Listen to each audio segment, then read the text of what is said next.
Christianity versus Marxism. Fascinating story. So you may know Bishop Robert Barron. He is one of the most powerful clerics in the country. He is on social media.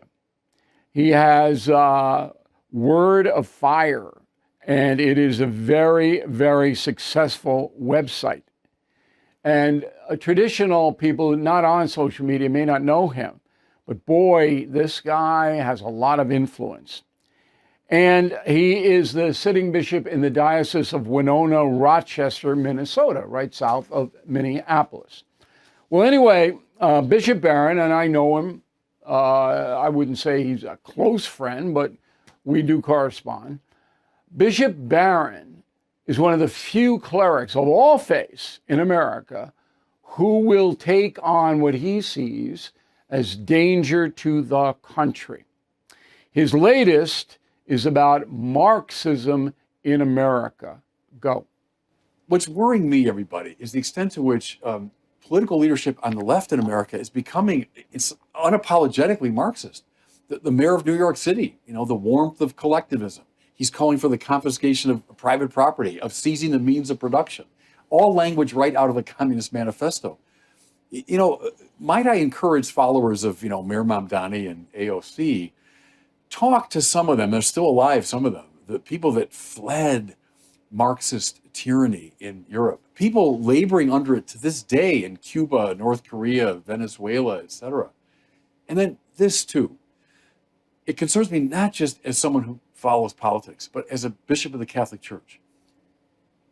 Marx himself said the first critique is a critique of religion. And his political adepts followed him. The first thing that the Marxist tyrannies went after in most cases was religion. And that is true. If you want to see more of Bishop Barron, by the way, it's wordonfire.org.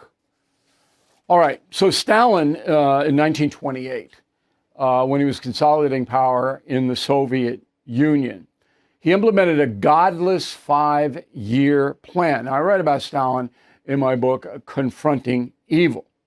The plan gave local cells, regular people who were atheists, the power to commit violence against religious people. Leaders of churches were imprisoned, sometimes executed, and Stalin let it go. So it was open season.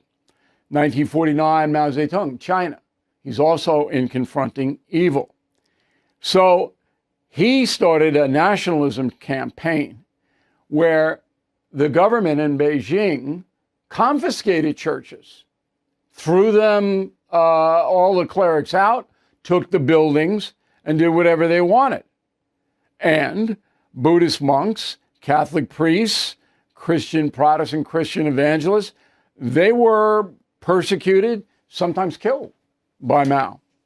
And in Cuba today, which is falling apart, Fidel Castro wouldn't even allow the people to celebrate Christmas. Cuba is almost 100% Catholic country. Okay? So Bishop Barron historically is right. Now, it was interesting because Mayor Mamdani is a Muslim. But when the new bishop in New York City celebrated his first Mass last week, Mamdani didn't show up. And that was unbelievable breach of etiquette. So I don't know if Mamdani or AOC or Bernie Sanders, I don't know what their active posture is on religion. They don't talk about it. But under the Marxist philosophy, religion is a threat. Why? Because if you are a communist, everything is devoted to the state. Can't have a God. You don't have individual rights. The state does what it wants to do, and you support that. So when I was in Beijing in May, one of the amazing things was the Chinese police authorities could pick you up, charge you with crimes against the people. What's that? It's anything they want it to be.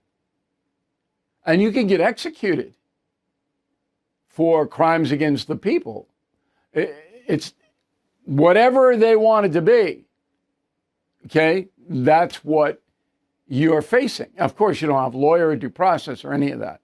So that's Marxism. It is an atheistic movement, and it is on the rise. Again, I don't think it's a threat yet, but it's certainly more acceptable than it used to be in America, and that is the memo. Thank you for watching. Make sure you subscribe to my YouTube channel and follow me on X. Look for @Bill O'Reilly.